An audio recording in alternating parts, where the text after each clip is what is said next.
Good morning students. आज हम Hindi reader का पार्ट 12 हॉकी का जादूगर ध्यानचंद, आज इनके हम प्रश्नोत्तरों को करेंगे। सेकंड नंबर क्वेश्चन है अति लघु उत्तरीय प्रश्न। पहला क्वेश्चन है आप व्यायाम के लिए कौन कौन से खेल खेलते हैं? तो इसका उत्तर है हम व्यायाम के लिए कबड्डी, हॉकी, फुटबॉल, क्रिकेट आदि खेलते हैं। ध्यानचंद का परिवार कहाँ आकर बस गया था?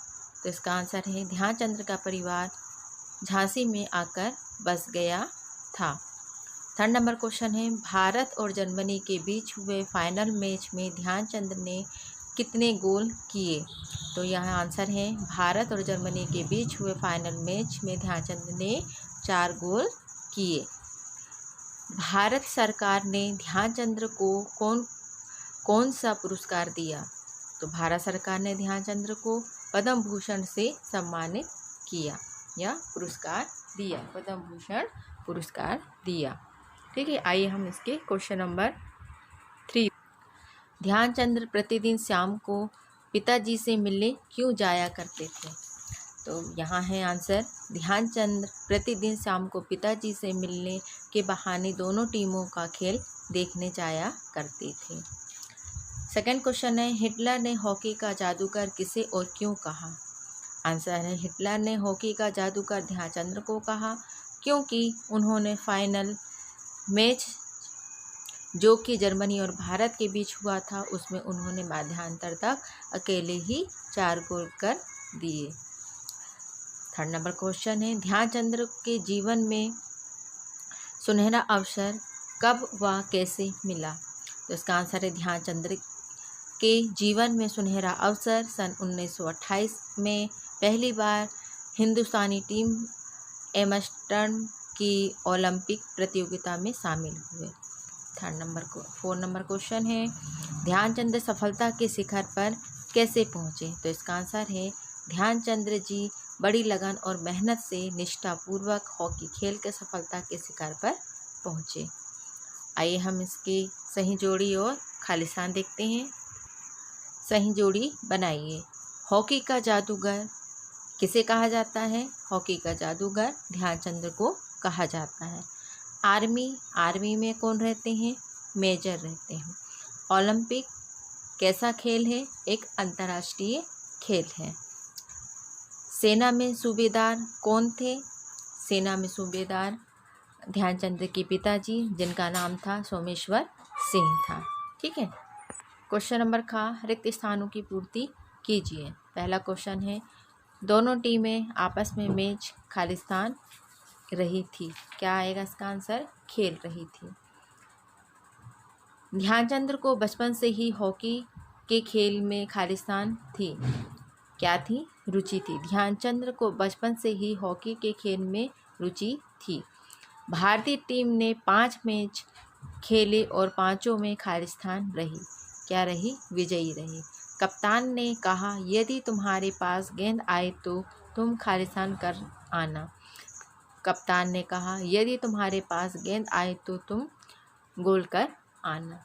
तो ये थे हमारे आज के क्वेश्चन आंसर और सही जोड़ी और खालिस्तान। आइए हम इसमें भाषा की बात।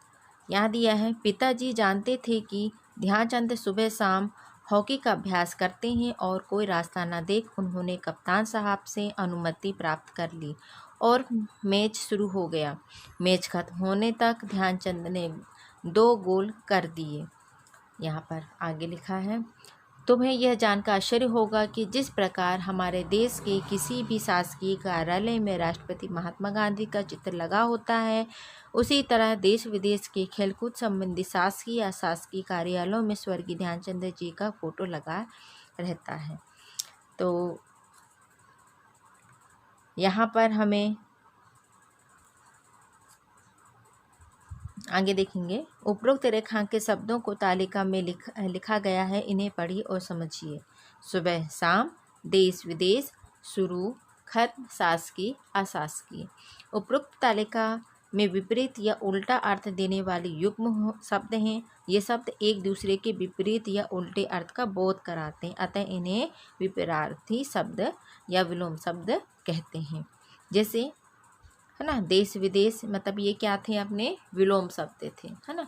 यह जाने, विलोम शब्द एक दूसरे के विपरीतार्थी अर्थ देते हैं। ये विपरीतार्थी गुण, स्वभाव, आकार, स्थिति आदि के वाचक अर्थों का होता है। जैसे दिन के विलोम में रात प्रकाश के गुण की विशेषता से संबंधित है। सज्जन की विलोम में सुजन स्वभाव की विशेषता है से, पुण्य का विलोम पाप कर्म की विशेषता से संबंधित है। ठीक है, तो ये और है आगे संज्ञा शब्द का विलोम संज्ञा ही होता है और विशेष का विलोम विशेषण ही होगा। जैसे सुख का दुख, सुखी का दुखी, सफल का असफल तथा सफलता का असफलता। संयोग वियोग, दिन रात, है ना, सुख दुख, लाभ हानि, सम्मान असम्मान, यश अपसय, ठीक है, अनुकूल प्रतिकूल, ये क्या थे, सारे विलोम शब्द थे। तो यहाँ हमारा लेसन आज समाप्त होता है। तो होमवर्क है आपका कि आप इन प्रश्नोत्तरों को अपने कॉपी में कंप्लीट करेंगे। Okay, bye bye student.